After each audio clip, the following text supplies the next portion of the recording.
보겠습니다. 에베소서 6장 10절부터 20절입니다. 316면 에베소서 6장 10절부터 20절까지 이 말씀 오늘도 함께 읽겠습니다. 끝으로 너희가 주 안에서와 그 힘의 능력으로 강건하여지고 마귀의 관계를 능히 대적하기 위하여 하나님의 전신 갑주를 입으라. 우리의 씨름은 혈과 육을 상대하는 것이 아니요 통치자들과 권세들과 이 어둠의 세상 주관자들과 하늘에 있는 악의 영들을 상대함이라. 그러므로 하나님이 전신 갑주를 취하라. 이는 악한 날에 너희가 능히 대적하고 모든 일을 행한 후에 서기 위함이라. 그런즉 서서 진리로 너희 허리띠를 띠고 의의 호심경을 붙이고 평안의 복음이 준비한 것으로 신을 신고 모든 것 위에 믿음의 방패를 가지고 이로써 능히 악한 자의 모든 불화살을 소멸하고 구원의 투구와 성령의 검 곧 하나님의 말씀을 가지라. 모든 기구와 간구를 하되 항상 성령 안에서 기도하고 이를 위하여 깨어 구하기를 항상 힘쓰며 여러 성도를 위하여 구하라. 또 나를 위하여 구할 것은 내게 말씀을 주사 나로 입을 열어 복음의 비밀을 담대히 알리게 하옵소서 할 것이니 이 일을 위하여 내가 쇠사슬에 매인 사신이 된 것은 나로 이 일에 당연히 할 말을 담대히 하게 하려 하심이라. 아멘. 오늘 주보가 준비되지 못해서 아주 죄송하게 됐습니다. 제 컴퓨터가 완전히 죽은 것인지 하여튼 맛이 가서 며칠 되기는 됐거든요. 근데 이제 이게 좀 그래도 한두 시간 이렇게 씨름을 하면 이게 계속 사용할 수 있었는데 어제는 오전을 다 보냈는데도 이게 좀 열리지가 않았어요. 그래서 이러다가는 안 되겠다 싶어가지고는 이제 도서관으로 갔죠. 도서관 컴퓨터를 그래도 한 3시간은 쓸 수 있어서 도서관으로 가서 1시간 반 정도 작업을 했어요. 작업을 했는데 갑자기 누가 뭐라고도 안 했는데 지가 그냥 나가버렸어요. 이 컴퓨터도. 그리고는 이제 다시 이제 이게 뭐예요? 이제 그 컴퓨터는 이제 로그가 이제 다시 되기는 됐는데 작업을 다시 이제 하려고 보니까 제가 갖고 있는 자료가 싹 다 날아가 버린 거예요.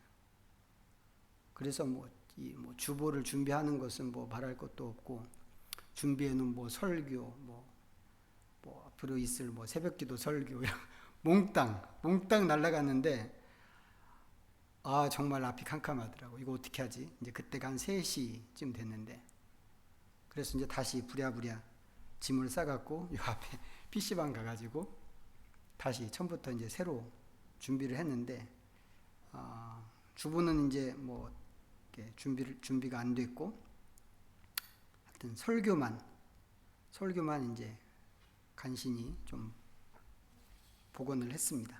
하여튼 그렇게 된 사정이었다는 것을 좀 기억해 주시면 감사하겠습니다. 자, 우리가 지금 이제 영적 전쟁 계속해서 이야기하고 있는 중입니다. 근데 이 영적 전쟁이라고 하면 종종 이제 좀 오해하는 사람들이 있습니다. 어떻게 오해하냐면 이 전쟁이 마치 하나님과 사탄이 대등한 위치에서 싸움을 하는 것 같은 이제 그런 것으로 이해하는 사람들이 있습니다. 근데 이건 아니죠. 이거는 이제 완전히 오해입니다. 우리가 지난번에 요한계시록에서 본 것처럼 사탄은 궁극적으로 유황불에 던져지는 이제 그런 존재입니다. 하나님이 그렇게 하시는 거죠. 하나님께서 사탄을 잡으시면 잡히는 거고 불 속에 던지시면 그냥 꼼짝없이 던져지는 겁니다. 사탄은 하나님의 그런 행동에 대항할 수도 없고 또 도망갈 수도 없습니다. 심지어는 사탄은 우리한테도 지가 하고 싶은 대로 그렇게 막 할 수 없습니다. 물론 사탄은 인간을 초월하는 그런 존재인 것은 분명하죠. 그리고 힘도 셉니다.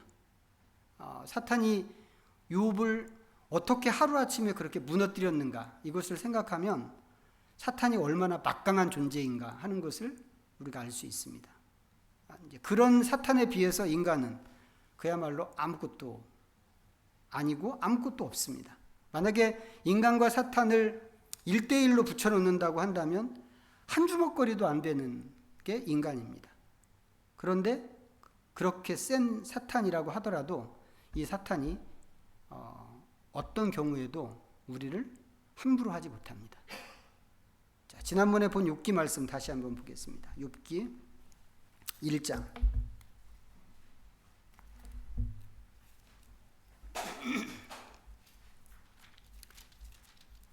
욥기 1장 761면입니다.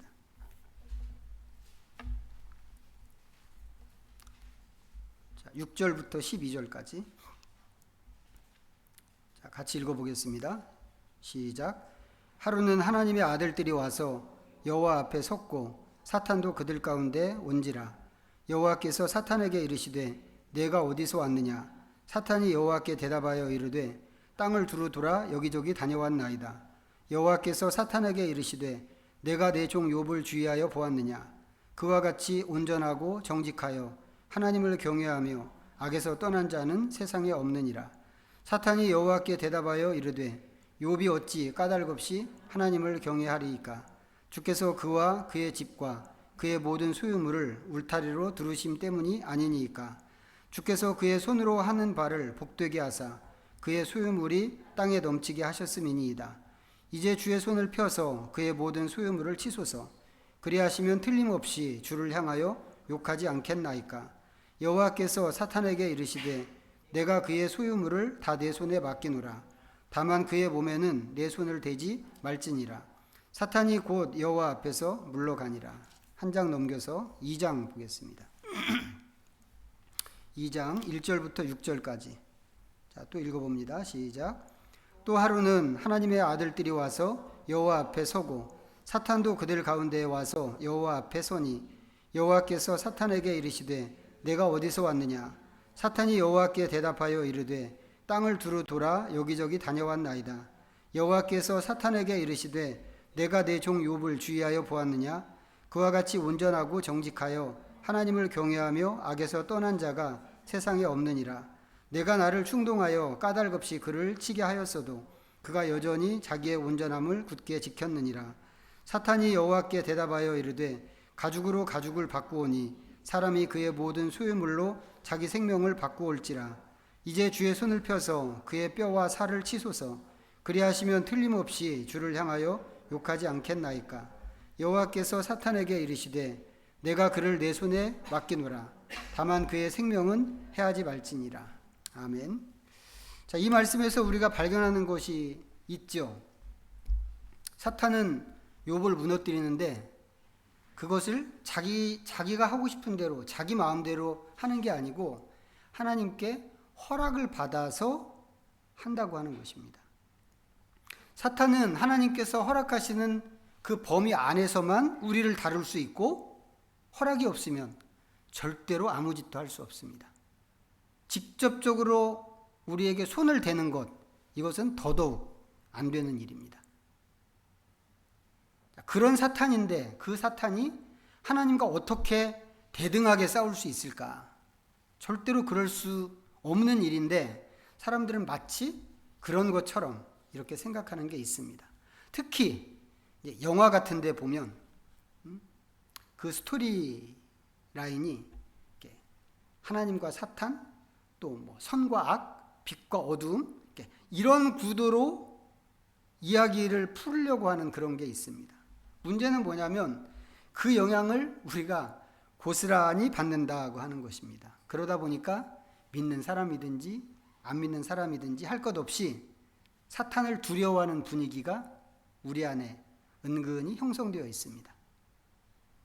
그렇지만 실제로는 그렇지 않고 그럴 수 없다고 하는 것을 우리가 꼭 기억해야만 합니다. 특히 그리스도인에 대해서는 사탄은 더더욱 힘을 쓸 수가 없습니다. 여러분도 뭐 들으신 적이 있겠지만 예수 믿는 사람이 굿하는 자리에 가서 앉아 있으면 굿이 안 된다.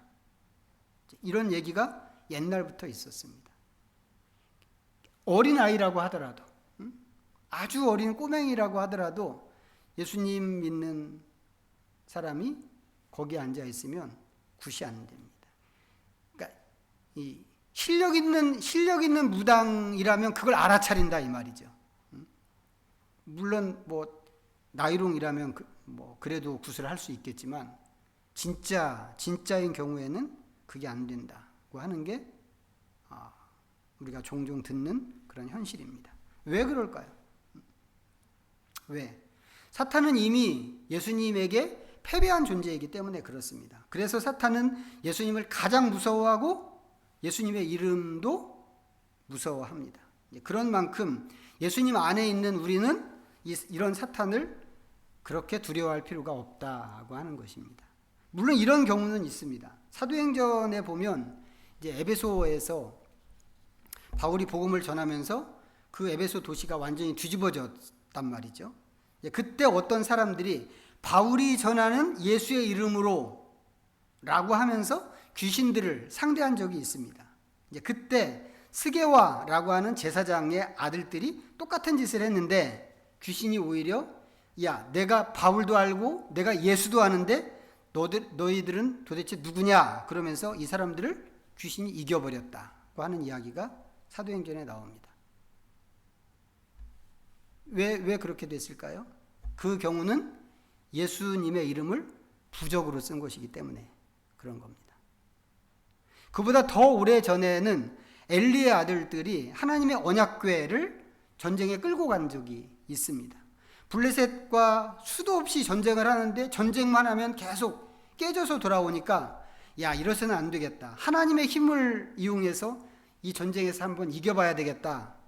그래서 언약궤를 전쟁터에 전쟁을 하는데 가지고 나갔습니다. 그걸 본 블레셋 군사들도 애굽을 무너뜨린 신이 나왔다고 하면서 전부 혼비백산했습니다. 그런데 그 전투에서 또 똑같이 이스라엘이 패배했죠. 그리고 언약궤를 뺏겼습니다. 그 당시에 이제 구약에서는 언약궤 자체가 하나님입니다. 하나님 임재하시는 상징이기 때문에 언약궤를 곧 하나님이라고 생각했단 말이죠. 그래서 언약궤를 뺏겼다고 하는 것은 곧 하나님이 포로가 되셨다 이런 뜻입니다. 그런데 포로가 된 하나님이 이스라엘이 이기지 못했던 그 블레셋 도시에 가셔서 포로로 가셨는데 잡혀서 가셨는데 그 도시들 블레셋 도시들을 돌아가면서 쑥밭으로 만드셨다고 하는 거죠. 그렇게 할 거면 처음부터 전쟁을 이스라엘의 승리로 좀 이끌어 주시지 왜 그렇게 안 하셨을까? 그것은 엘리의 아들들이 언약궤를 부적으로 쓰는 것이었기 때문에 그렇다고 하는 것입니다. 이게 언약궤든지 아니면 예수님의 이름이든지 중요한 것은 뭐겠어요? 그러면 하나님과의 인격적인 교제입니다.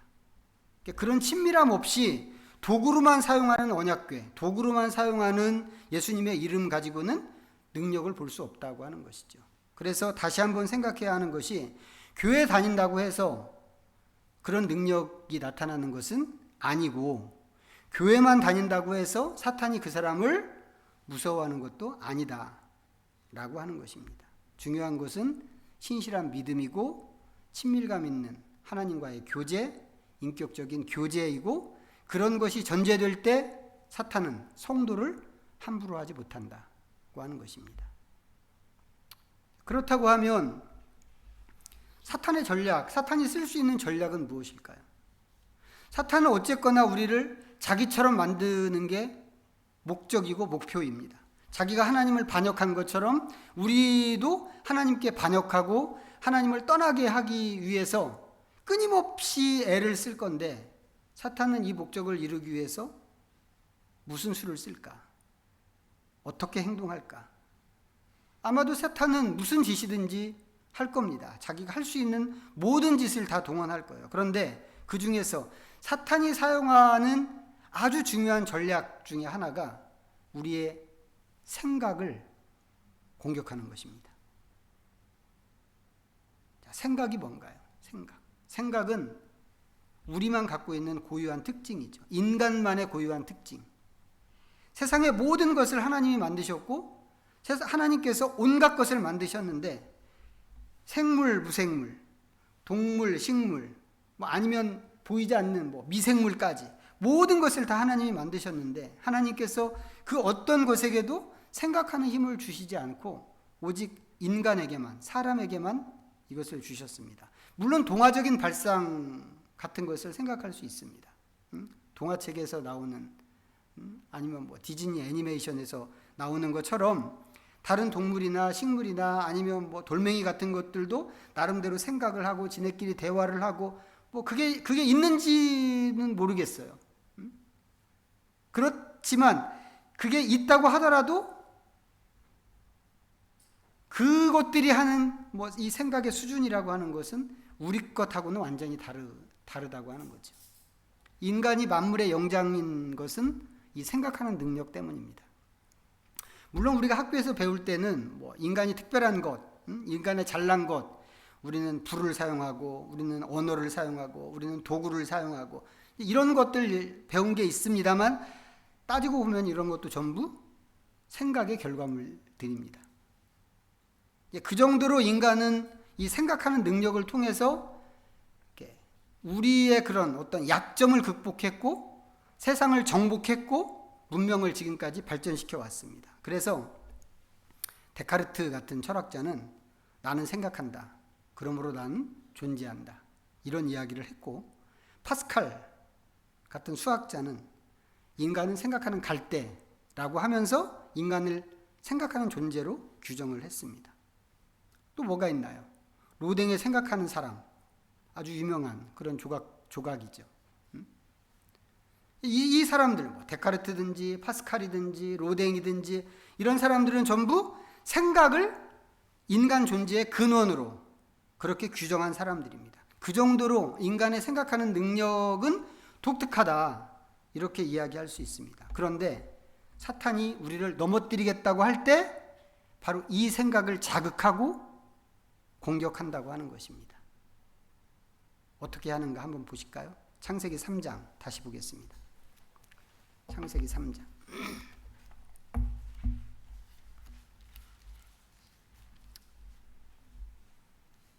1절부터 6절까지 읽어보겠습니다. 시작. 그런데 뱀은 여호와 하나님이 지으신 들짐승 중에 가장 간교하니라. 뱀이 여자에게 물어 이르되 하나님이 참으로 너희에게 동산 모든 나무의 열매를 먹지 말라 하시더냐. 여자가 뱀에게 말하되 동산 나무의 열매를 우리가 먹을 수 있으나 동산 중앙에 있는 나무의 열매는 하나님의 말씀에 너희는 먹지도 말고 만지지도 말라 너희가 죽을까 하노라 하셨느니라. 뱀이 여자에게 이르되 너희가 결코 죽지 아니하리라. 너희가 그것을 먹는 날에는 너희 눈이 밝아져 하나님과 같이 되어 선악을 알 줄 하나님이 아심이라. 여자가 그 나무를 본즉 먹음직도 하고 보암직도 하고 지혜롭게 할 만큼 탐스럽기도 한 나무인지라. 여자가 그 열매를 따먹고 자기와 함께 있는 남편에게도 주매 그도 먹은지라. 아멘.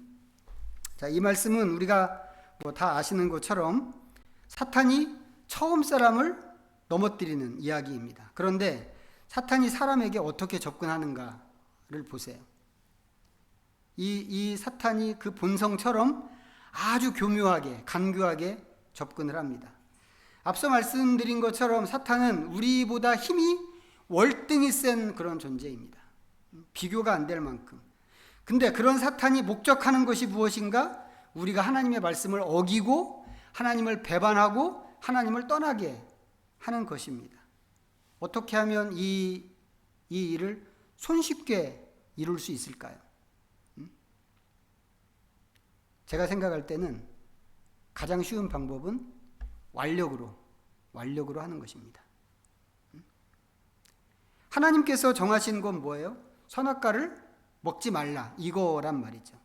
만약에 사탄이 힘세니까 사탄이 하와를 묶어놓고 강제로 입을 벌리고 선악과를 그 입에 어거지로 밀어 넣는다고 한다면 힘없는 인간이 이거 과연 거부할 수 있을까? 그럴 수 없을 것 같다는 생각이 듭니다. 우리 가끔 영화에서 물 고문하는 거 봤잖아요. 응? 뉘어놓고 수건 덮어 씌우고 물 막 부으면 그거 그냥 생각할 때는 입 딱 다물고 물 안 마실 수 있을 것 같은데 그게 안 된단 말이죠. 강제로 밀어넣으면 안 되는 거죠. 만약에 사탄이 그렇게 한다면 이 힘없는 인간은 그거 거부할 수 없습니다. 그런데 사탄이 그렇게 안 하더라고 하는 거죠. 어떻게 하나요? 간교하게 접근해서 간교하게 말을 거는 걸로 작업을 시작합니다. 사탄이 작업하는 순서를 보면 그런데 첫 번째 질문이 이겁니다. 하나님이 참으로 너희에게 동산 모든 나무의 열매를 먹지 말라 하시더냐? 하나님께서 말씀하시는 건 뭐였어요? 말씀하신 것. 동산 중앙에 있는 나무의 열매를 먹지 말라. 이거였죠. 이게 진실입니다. 진실 아닌 것은 동산 모든 나무의 열매를 먹지 말라. 이건 진실이 아닙니다. 이런 식으로 사탄은 하나님의 말씀을 슬쩍 비틀어서 아니면 이 진실과 거짓을 약간 섞어서 접근을 합니다. 이렇게 하는 이유는 자기가 상대하는 그 인물이 이 미끼를 물기를 바라기 때문에. 그렇기 때문에 사탄의 이 질문은 일종의 덫이죠. 이 질문 자체가 덫입니다. 자, 이 질문에 하와가 대답을 했습니다. 2절과 3절이 대답인데, 자, 다시 읽어보겠습니다. 2절, 3절 시작. 여자가 뱀에게 말하되 동산 나무의 열매를 우리가 먹을 수 있으나 동산 중앙에 있는 나무의 열매는 하나님의 말씀에 너희는 먹지도 말고 만지지도 말라. 너희가 죽을까 하노라 하셨느니라. 이 대답도 절반은 진실이고 절반은 진실이 아닙니다. 동산 나무의 열매를 우리가 먹을 수 있다고 하는 것은 진실이죠. 동산 중앙에 있는 나무의 열매는 먹지도 말고 만지지도 말라. 이 말은 진실이 아닙니다. 근데 하와가 이렇게 이야기했습니다. 왜 이렇게 얘기했을까요? 진실이 아닌 이 하와의 말 중에 진실이 아닌 대목은 저는 이런 거라고 생각을 합니다. 사탄에게 얘기하는 거죠. 야, 동산 중앙에 있는 그 나무 먹지만 말라는 줄 아냐? 만지지도 말란다, 야. 우리도 어떤 일이나 어떤 상황에 대해서 이야기할 때 이런 식으로 과장할 때가 있잖아요. 나쁜 의도는 아닙니다. 악한 의도를 갖고 하는 건 아닌데 우리도 그런 과장을 한 번씩 합니다. 사탄이 하와를 넘어뜨리기 위해서 아주 계획을 갖고 교묘하게 진실 아닌 말을 섞어서 사탄은 질문을 했지만 하와도 사탄 같은 그런 의도로 하나님을 떠날 생각으로 아니면 사탄에게 호응할 생각으로 이렇게 말한 것은 분명히 아닐 거라고 생각합니다. 그냥 순수하게 약간 과장해서 이렇게 표현한 거죠. 하지만 이렇게 말하게 되기까지 하와는 뭐예요? 이 나무에 대해서, 이 나무 열매에 대해서 이미 생각을 했을 거라는 거죠.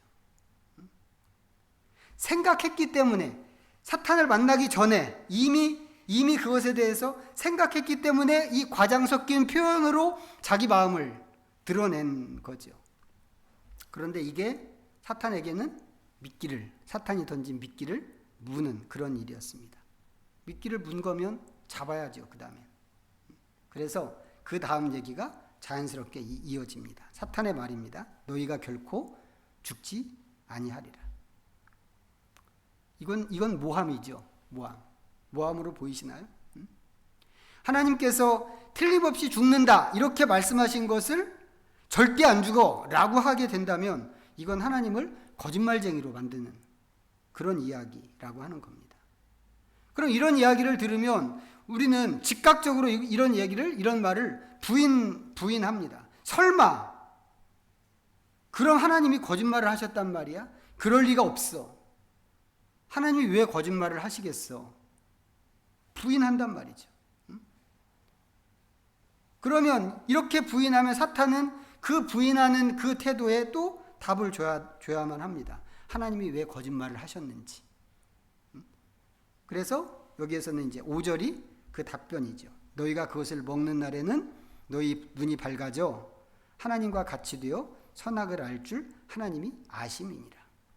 그걸 먹으면 너네가 하나님하고 똑같이 되기 때문이야. 하나님이 그걸 알았기 때문에, 알고 계시기 때문에 그렇게 되지 못하게 하려고 먹으면 죽는다고 이렇게 말씀을 하신 거야. 라고 대답을 했습니다. 이 말은 하나님을 라이벌로 만드는 그런 말입니다. 사실은 사탄이 하나님을 그렇게 생각했죠. 라이벌처럼. 그러다가 하나님께 쫓겨나서 떠돌이 신세가 됐는데 사탄은 인간에게도 똑같은 생각을 하게끔 부추기고 있는 것입니다. 그런데 그게 이런 거죠. 야, 하와, 뭘 망설여? 용기를 내서 반역을 해! 까짓 거 한번 받아버려! 이런 게 아니라 하나님은 이미 너네들을 라이벌로 생각하고 있어. 그래서 그렇게 얘기한 거야. 알기는 알아? 라고 하면서 분위기를 띄우는 겁니다. 결과적으로 하와는 선악과를 따먹었습니다. 물론 속아서 그렇죠. 속아서. 사탄의 그 교묘한 거짓말에 속아 넘어가서 그렇게 됐습니다. 하지만 그런 결정, 내가 이걸 먹어야 되겠다라고 할 때 그 결정을 그냥 하지는 않았을 것입니다. 그 과정에서 하와는 적어도 생각이라는 것을 했을 거라는 것이죠. 그리고 그 생각으로 내린 결정을 행동으로 옮긴 것입니다. 그것은 뭐예요? 결과적으로 사탄의 말을 믿기로 한 것이고 하나님의 말씀은 버리기로 한 것입니다. 앞에서 말씀드렸지만 사탄은 이 일을 강제로 하지 않았습니다. 강제로 하려고 하면 얼마든지 할 수 있는 그런 일이었습니다. 그냥 힘으로 입을 벌리게 해서 선악과를 그냥 강제로 쑤셔 넣으면 그럼 되는 일입니다. 만약에 그렇게 한다면 지금까지 말씀드렸던 이 긴 얘기는 사실 필요가 없는 얘기죠.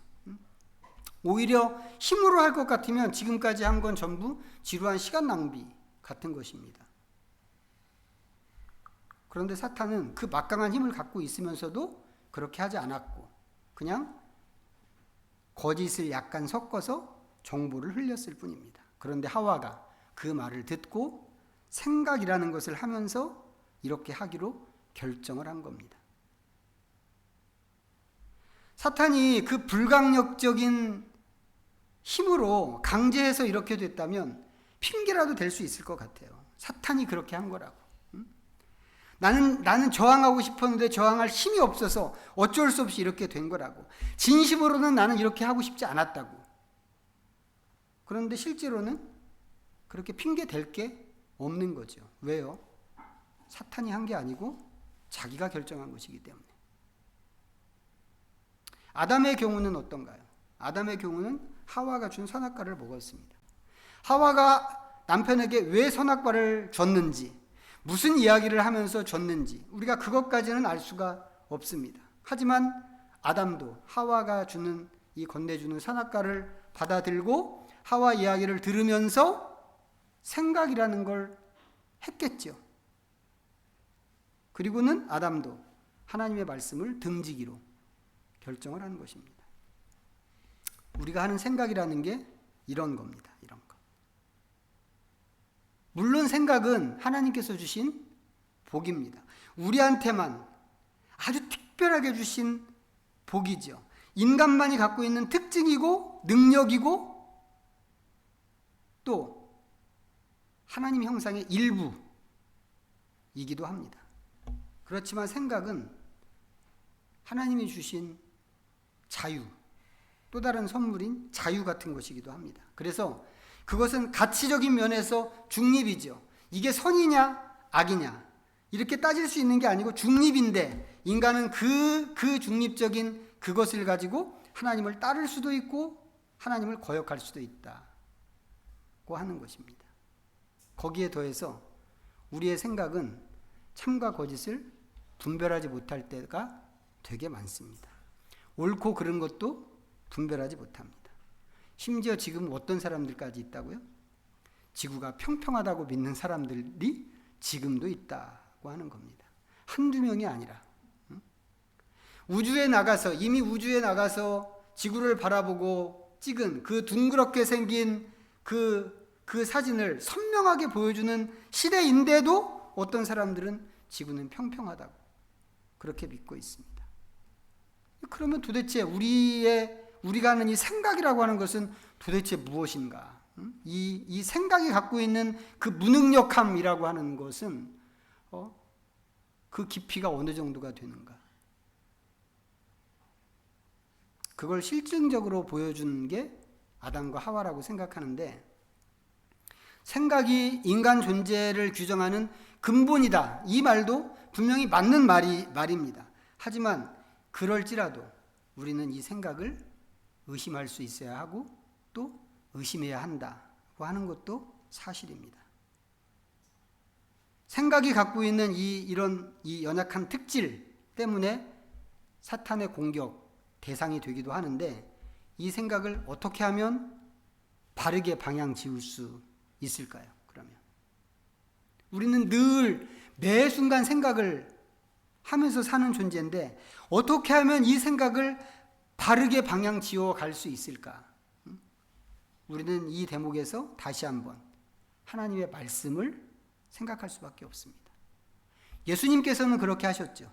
예수님께서는 심지어 사탄이 예수님을 시험할 때, 넘어뜨리려고 할 때 하나님의 말씀을 사탄도 갖고 와서는 그걸 근거로 예수님을 넘어뜨리려고 그랬습니다. 그런데 그럴 때조차도 예수님은 더 단호하게 하나님의 말씀을 근거로 해서 이 사탄의 유혹을 물리치셨습니다. 만약에 아담과 하와가 예수님처럼 하나님의 말씀을 자기 생각의 기반으로 삼고 따라갔더라면 그 사람들도 예수님처럼 그렇게 시험에서 이기고 그 대결에서 이길 수 있었을 텐데 그게 안 돼서 이 사람들이 실패했습니다. 우리는 늘 생각하는 존재입니다. 우리는 잠시도 쉬지 않고 생각하는 존재들이고 또 생각한 대로 행동하는 그런 존재입니다. 그렇기 때문에 어떻게 보면 우리는 늘 사탄의 도전 가운데 있다, 이렇게 이야기할 수도 있고 사탄의 시험 가운데 있다고도 할 수 있습니다. 어떤 면에서는 생각 자체가 영적인 전쟁터가 될 수 있는 것이죠.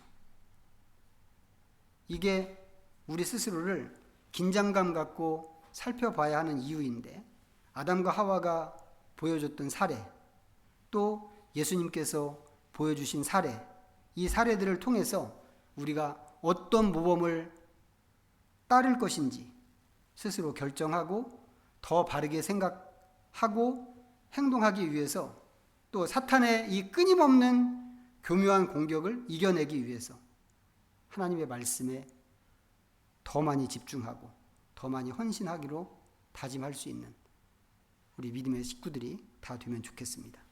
기도하겠습니다. 우리 잠시 말씀 생각하면서 하나님 앞에 묵상합니다.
자비하신 하나님, 우리에게 생각하는 은혜를 주신 것을 감사합니다. 이것은 정말 우리에게만 주신 하나님의 특별한 선물입니다. 그러나 아담과 하와가 그랬듯이 생각하는 이 복을 얼마든지 잘못 사용할 수 있음을 깨닫습니다.